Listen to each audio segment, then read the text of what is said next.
Yo, what's up, y'all? It's Cone back here again tonight with another episode of After the Buzzer. There were a million NBA games tonight. I'm not going to touch on a lot of every single game. Maybe I'll give you a couple highlights from each and every game, but there was no way I could watch every single one of these games or even look in depth into them. So I'm going to give you the highlights for most of the games, but I do want to start off with talking about a couple games that I want to get into detail kind of right away. First thing I do want to say is I'm not going to really talk about the Thunder game in this video. They came back from down 26 against the Lakers. Shea had a great game. Giddey looked phenomenal. If you want to see my full reaction to that game, I dropped a video right before this that I spent 11 minutes ranting about how excited I was about the Thunder and our future. So if you want to see that, go check that video out because I don't want to spend more time doing in this video what I already did in that one. So we're going to go ahead and start off with the Minnesota Timberwolves versus the Milwaukee Bucks. There are two teams I really want to highlight in this video. Two teams that, because of a couple certain players making jumps themselves, I think they can make the jump this year. It feels like the Minnesota Timberwolves and the Charlotte Hornets are ready to make a leap. They're two teams that I want to make full videos on, but I felt like this was kind of a good chance to talk about them both because they both had pretty big wins tonight. I'm going to start with the Minnesota Timberwolves beating the Milwaukee Bucks. The Bucks didn't have Brook Lopez, they didn't have Jrue Holiday, and some people on Twitter were trying to use that to discredit the Minnesota Timberwolves. The Timberwolves don't care. They want to beat whoever is on their schedule. And the more that I see the Timberwolves play, the more that I see Anthony Edwards becoming more of a leader, the more I believe and want to see this team succeed. Before the season, I dropped a video talking about how the Timberwolves were a wild card in the Western Conference, how I believed they had the talent between Anthony Edwards, D'Lo, and Cat as a big three, alongside complementary guys like a Jaden McDaniels, to maybe make the jump and make the play-in tournament. I predicted them in my NBA predictions video that they would make the play-in tournament. And even now, I think they're going to. I think that at this point, they could maybe even make a push for the playoffs themselves. That's how much I like this Timberwolves squad. They're young. They're hungry. Every time there's a quote in the media from either Anthony Edwards, Cat, D'Lo, they are hungry. They want to win so bad, and they are playing their butts off right now. Anthony Edwards is making a sophomore leap. He looks like a potential all-star this season if the Timberwolves do keep it up. 25 points, 7 rebounds, and 3 assists tonight, alongside D'Lo, who had 29, 5, and 6, and Cat, who had 25, 3, and 5. Those guys are all monsters offensively, and alongside that, they've got a decent defense too. Jaden McDaniels and Jared Vanderbilt, two guys that I mentioned, they played them together tonight in the starting lineup, which isn't something I really thought about that much coming into the year, and they were both phenomenal. Patrick Beverley is a great defender. Malik Beasley plays some solid defense every now and again. This team can defend alongside score the basketball, and like I mentioned, Anthony Edwards is making that leap. He's averaging over 25 points per game after averaging 19 last season. He looks confident. He's a killer. He looks ready to win. And this is not, I haven't seen a Timberwolves team look this good and look this hungry in a very long time, maybe since I started watching basketball. It's cool to see, and I really feel like this Timberwolves team is making that leap, not just because of Anthony Edwards, but because of the way that he is stepping up as a leader and how this team is molding. They look cohesive, they look like they're ready to go, and people are going to say they haven't really played anyone. I don't care. It's what I've seen in these teams. You can only play who is on your schedule, and the Timberwolves have done a great job of beating these teams that are on their schedule.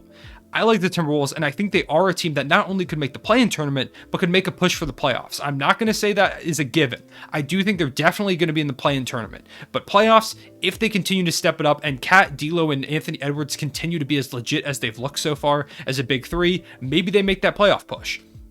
The next team, like I mentioned, I want to talk about the Charlotte Hornets. They are making, Miles Bridges in particular is making a massive leap. By far and away, he right now is the leader for most improved player. He had 30 points tonight. He is someone who, he's averaging 26 points per game through the first 5 games of the season. They've only lost one game, and that was to the Celtics in overtime. Otherwise, they're undefeated. Beating the Magic tonight. Cole Anthony, shout out to him real quick. He had a great game.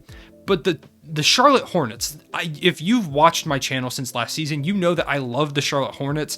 They were one of my favorite teams to watch last season, and that has definitely still continued, but they have such a fun brand of basketball. When they picked up Kelly Oubre in the offseason, James Bouknight, I was super excited because those guys fit what this team's identity is. They get buckets, they've got a lot of swagger to them, they're like a young version of a Lob City with LaMelo, Miles Bridges.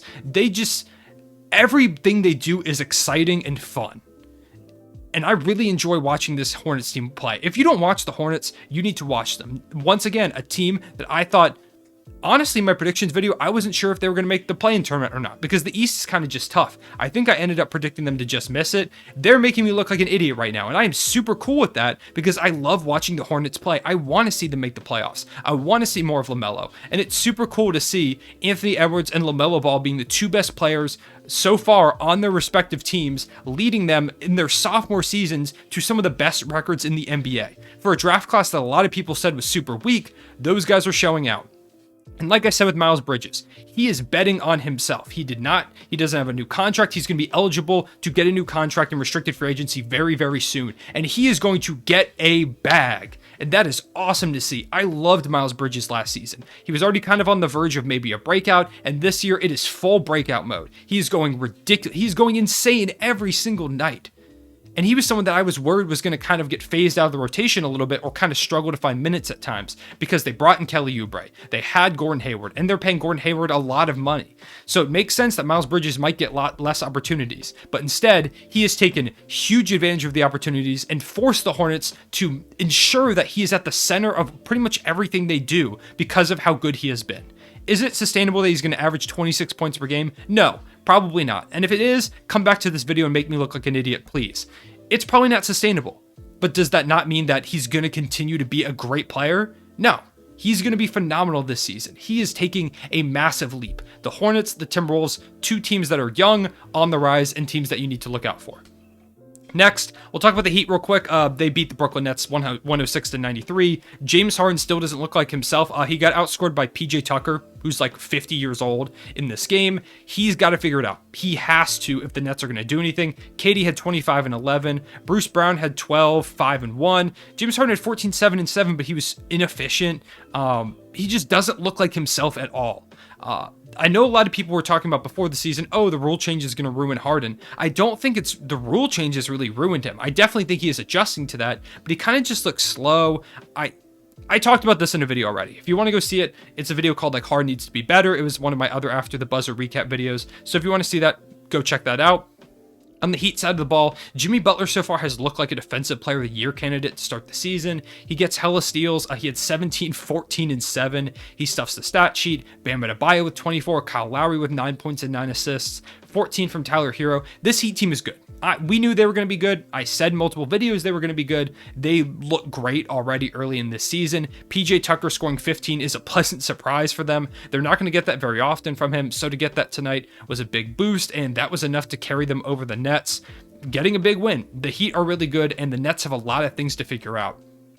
Next, Memphis and Portland. Portland get a win, a big win over the Grizzlies, who have started the season kind of hot, but kind of simmered down a little bit ever since they started off pretty hot. Ja Morant, 17, 10 assists, and 9 rebounds. His crazy to say, probably worst game of the season, coming in a loss, but he was like on the edge of a triple-double, which shows how good he's been. 19 from Desmond Bane. The big story, though, is that Dame still hasn't figured it out. Dame is another guy alongside James Harden where he just doesn't seem himself so far to start the season, and it's 5 games into the year. He's going to figure it out. I'm not worried about Dame at all. I think he's going to be fine, but the Blazers can't afford for him to have this slump for very long because they need to win games.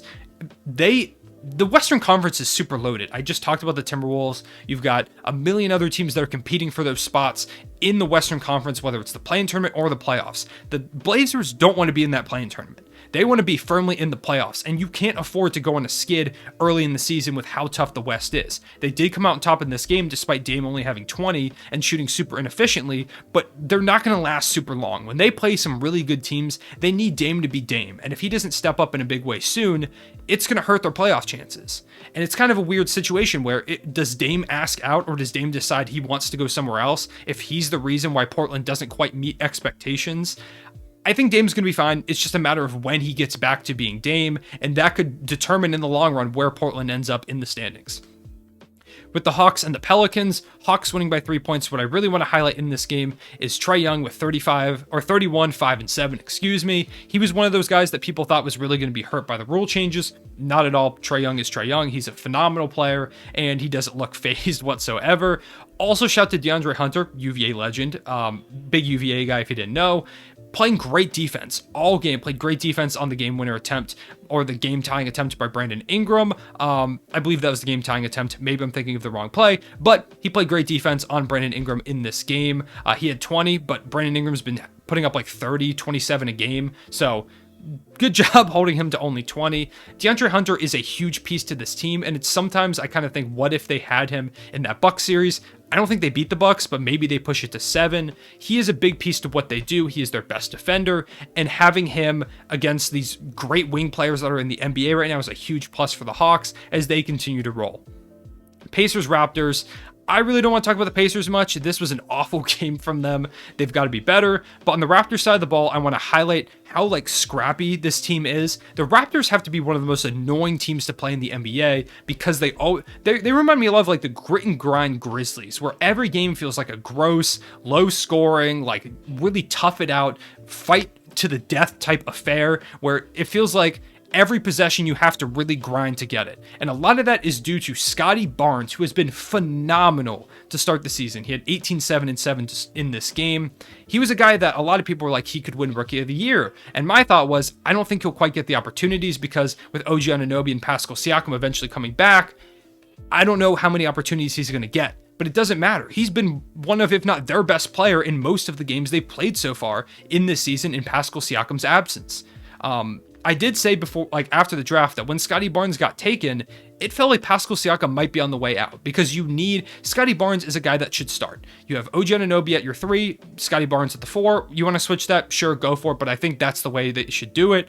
And those are your 3 and 4 guys. So unless you're playing Pascal Siakam at a small ball center, which I do think is a valid possibility, they could try that out when he does come back, because right now it's Precious Achiuwa starting, and credit to him, he's a solid player, but he's not really the franchise center I think that they're looking for. If Pascal Siakam doesn't work out that small ball center, I think you explore moving him. You could trade his big contract. Some team will take him on. He's still a great player. He was the second best player on a championship team. He's been there, done that before. He's a winning player. And if you're trying to go full rebuild in Toronto, you want to go with this youth movement with Scottie Barnes, OG Anunoby, Gary Trent Jr., then I think maybe that's a route you can explore. And the more that Scottie Barnes plays well, the more expendable I think Pascal Siakam could become. With the Suns and the Kings, really want to talk about is how the Kings almost blew this game. They were up by 10 with 2.5 minutes left. They let the Suns tie it. 107-107 with about 3 seconds left. And then, of course, I was ready to go, okay, will Luke Walton get fired this time? And then Harrison Barnes hits a ridiculous turnaround 3 to win them the game at the buzzer. Super contested. Devin Booker played the best defense possible. He just stood there arms straight up, and Barnes just drained it over him.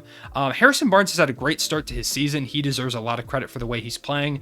And the Suns now 1-3. Not the start they were looking for. Chris Paul was bad. I believe he shot 1 for 10 in this game. 21 points and 21 rebounds from DeAndre Ayton. Maybe they should have paid him or should pay him soon. But they got to figure it out. 1-3 is not the way they wanted to start this season. I've been a big proponent of the Suns still being a really good team. A lot of people have called them frauds, and I'm not saying they're frauds, but they've really struggled to start the season. Cavaliers and Clippers. The Cavs are solid. Cavs are fun. 3-2. They're a team that feels like is maybe making a little bit of a jump. 26 from Sexton, 16 from Garland. Evan Mobley had 12 and 10. He was phenomenal defensively as well. I still hate that they're starting Lauri Markkanen at the 3. I wish they would stop doing that because it hurts my eyes. And then 26 for Colin Sexton. The Cavs are just a fun team. They're a fun young team. I've said this in the past. I think they have one of the most talented young cores in the NBA. It's just a matter of when they put that together and finally make that push to become a playoff team as opposed to a young, fun team. Maybe they're making that push. I still think it might be a little too early, but they have had some fun games. The Clippers, Paul George doesn't have enough help. Without Kawhi Leonard, they're 1-3 right now. Paul George had the worst game of his season with 12 and 10, but it just felt like no one else could really do much. 16 for Batum and 16 for Reggie Jackson. But this team, when you go down the depth chart, they are just not a great team right now. No Marcus Morris tonight or Serge Ibaka. If I read off their bench, their starters were Eric Bledsoe, Reggie Jackson, Nick Batum, Zubac, and Paul George. That's okay, I guess. But then their bench is Luke Kennard, Terrence Mann, Justice Winslow, Isaiah Hartenstein. Those are the guys that played the most bench minutes. There are some solid players there, but that's not the bench of a team that wants to make the playoffs or try and contend. Obviously, they don't have Kawhi Leonard. It's not Paul George's fault or the Clippers' fault that they lost Kawhi Leonard for the season. But if they want to make the playoffs, they've got to make a move. I don't know if they're going to make it right now. There's too many talented teams out west for Paul George to have to try and carry this team on a night in, night out basis for them to make the playoffs. Wizards Celtics. This was just a bad game from the Celtics. 13 for Jaylen Brown, 23 from Jason Tatum. They just weren't great. Dennis Schroeder had a good game with 22. The Wizards, though, solid team. As pretty much everyone said before the season, they traded star power for depth, and so far it's looked like a good trade-off because they're 3-1. They've started the season against a couple of tough teams, and the Wizards are doing what they wanted to do. They wanted to become a deeper team.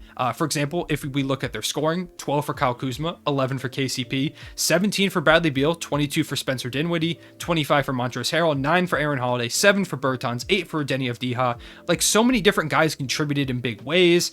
They did lose Daniel Gafford to an injury tonight. Hopefully he gets well soon, but in his absence, they're going to need Montrezl Harrell to probably play some starting minutes and step up in a big way. He's been phenomenal off the bench, so I wouldn't be surprised if he plays great starting too.